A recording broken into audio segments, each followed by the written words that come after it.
Buenos días, buenas tardes, queridos hermanas y hermanos. Gracias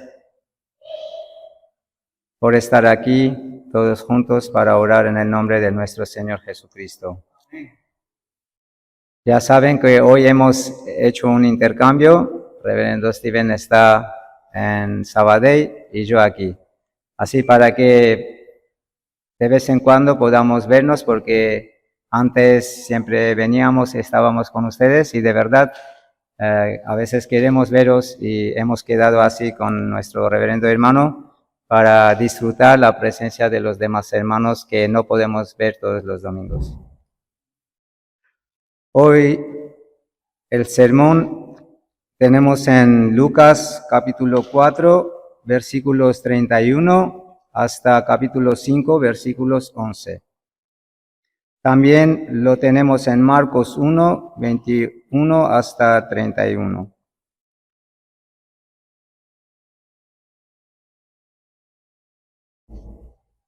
Hoy vamos a hablar sobre el poder de Jesús y la autoridad de la palabra de Jesús. Qué grande es el poder de Dios y la palabra de Jesús, el Hijo verdadero de Dios. Con el ministerio de Jesús, el evangelista Lucas proclama sobre el poder y la autoridad de Jesús y su palabra. En el capítulo 4, versículo 13, dice: y cuando el diablo hubo acabado toda tentación, se apartó de él por un tiempo. Claro, se apartó por un tiempo porque perdió la batalla, pero iba a estar una vez más tentando a nuestro Señor. Luego Jesús empieza su ministerio. En los versículos 14-15 del mismo capítulo de hoy, dice así: y Jesús volvió en el poder del Espíritu a Galilea, se difundió su fama, enseñaba en las sinagogas y era glorificado por todos. La fama de Jesús es por su palabra y por su poder y por su autoridad. Le admiraban porque hasta ese día nadie había enseñado tan perfecta. Para ellos es un maestro extraordinario. También hay unos que le admiraban porque en el futuro iban a ser sus seguidores. En el versículo 18 del capítulo 4, Jesús lee el libro del profeta Isaías en la sinagoga de Nazaret. El Espíritu del Señor está sobre mí. Eso está escrito en Isaías 61:1. Y cuando leyó la profecía dijo: hoy se ha cumplido esta profecía o esta escritura. Y dijo también que ningún profeta es acepto en su tierra, y dijo más verdades sobre la escritura y sobre lo que podrían pensar ellos al oír todo eso. Al principio la gente le admiraba, pero por escuchar la verdad ese día casi le mataban en la cumbre del monte de su ciudad natal.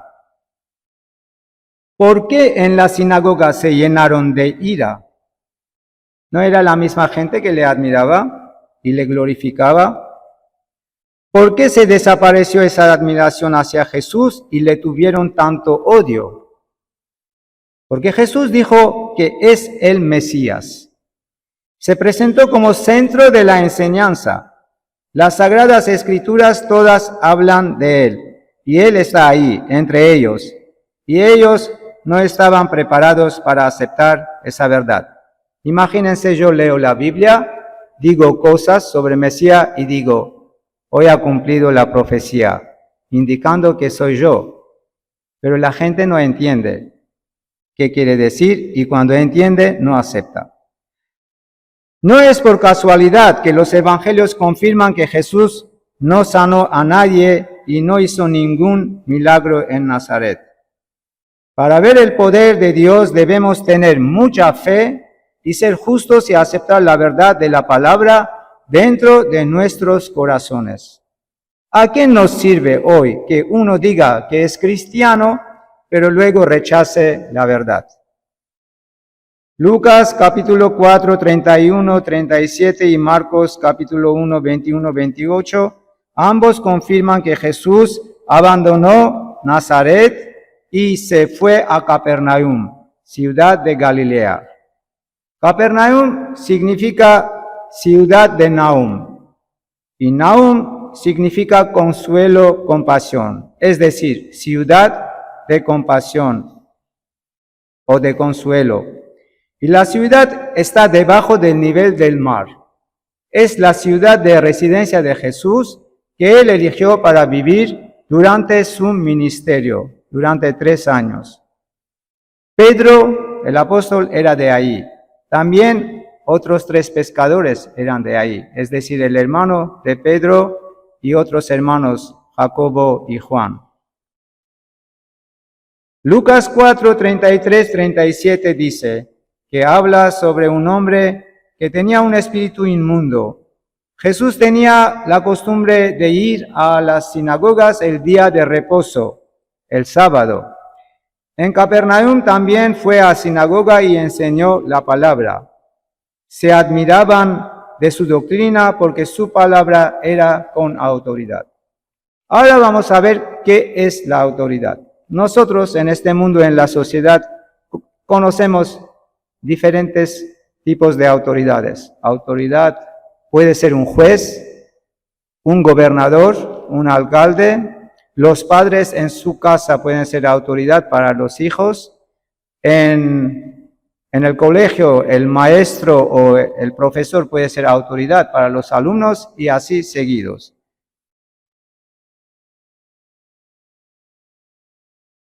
Es muy interesante la palabra autoridad que tiene relación con la reforma. Thomas Cranmer, los reformadores ingleses anteriores y los posteriores, por la autoridad de la palabra de las Sagradas Escrituras, hicieron la reforma. La máxima autoridad no es la Iglesia, es la Biblia. En realidad no cambiaron nada en la Iglesia de Inglaterra, sino volvieron a los primeros 5 siglos. Donde se encuentra la verdad de la palabra en la Santa Biblia. La palabra tiene poder y autoridad, el mismo poder y la autoridad que tenía Jesús durante 3 años de su ministerio. Nosotros, los ministros de Dios, en muchas ocasiones sentimos el poder de la oración y del Evangelio. El Evangelio es la palabra de Dios y la oración es nuestra relación con Dios, que produce el poder y actúa en nuestras vidas a través del Espíritu. El rey actual de Gran Bretaña tiene autoridad como guardián de la Iglesia de Jesús, pero no en la enseñanza de las Sagradas Escrituras.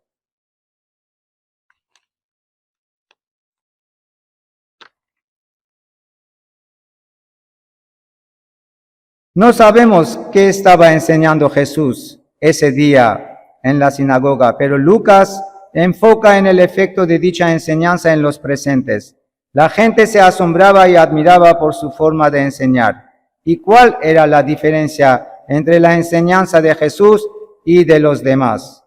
Mateo 7, versículos 28-29 dice que les enseñaba como quien tiene autoridad y no como los escribas. Los escribas eran los que copiaban la ley y la Biblia y las enseñaban. Y sobre los fariseos sabemos aún más. Mateo capítulo 5, versículo 20 dice, porque os digo que si vuestra justicia no fuere mayor que la de los escribas y fariseos, no entraréis en el reino de los cielos.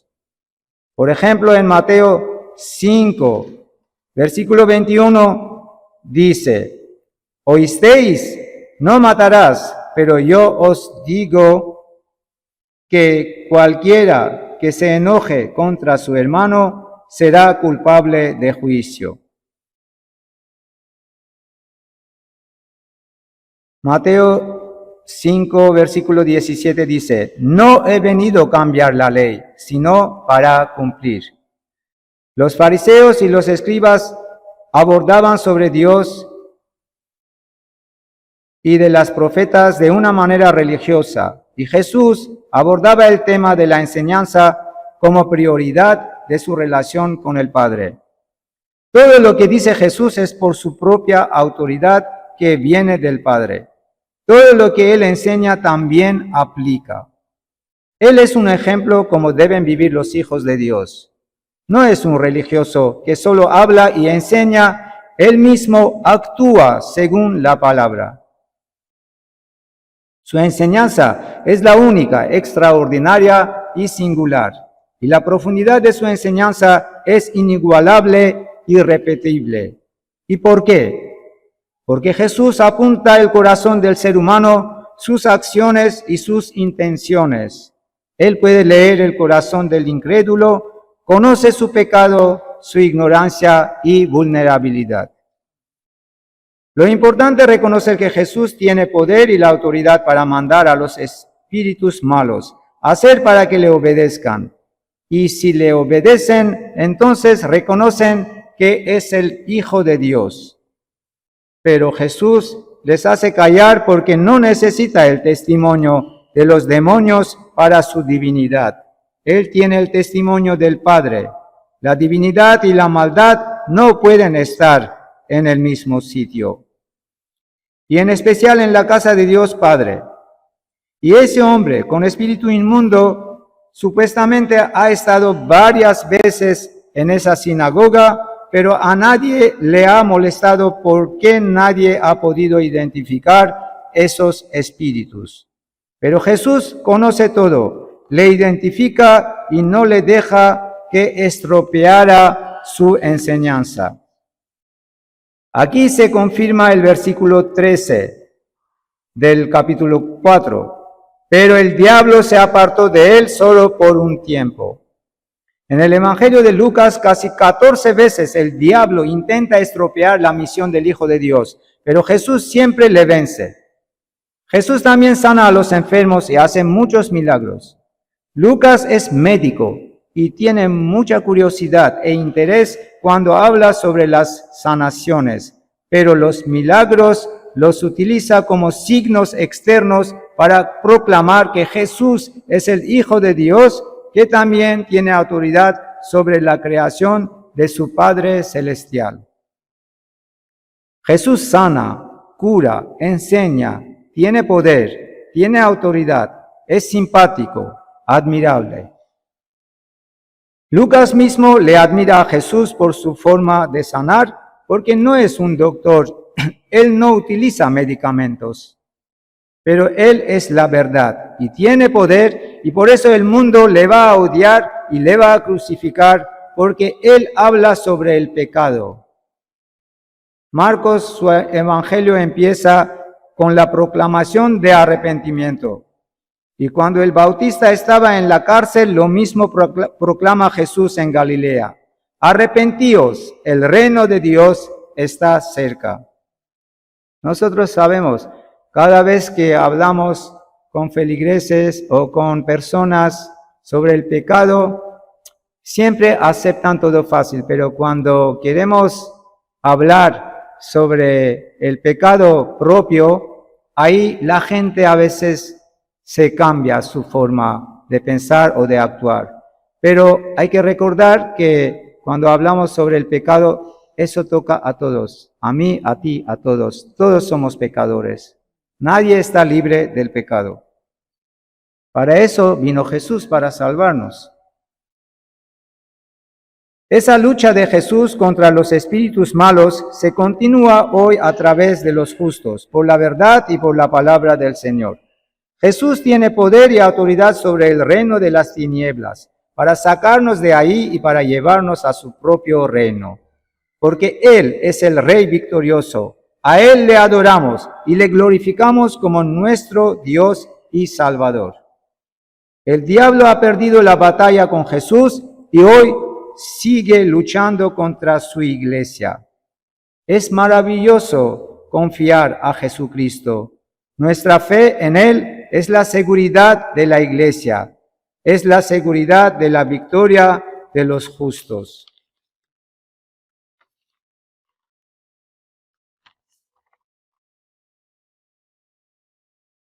Jesús dijo, yo he vencido el mundo.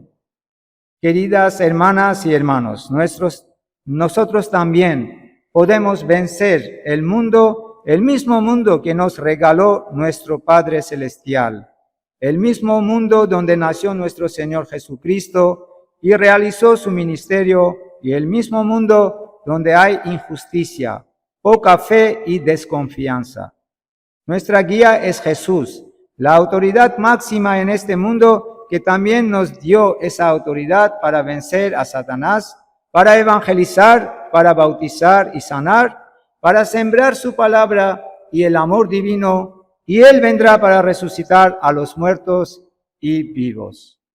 Porque Él es Rey de los reyes y el verdadero Hijo de Dios. Él nos prometió y como siempre va a cumplir su promesa. Vamos a orar en el nombre de todos a nuestro Señor. Oh Señor, te rogamos,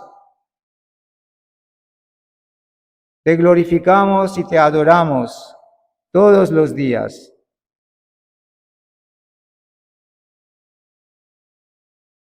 Y aceptamos tu palabra y el consuelo del Espíritu Santo, que esté presente en nuestras vidas todos los días, en la enseñanza del Evangelio y en la lucha contra las tinieblas y sus espíritus malos inmundos.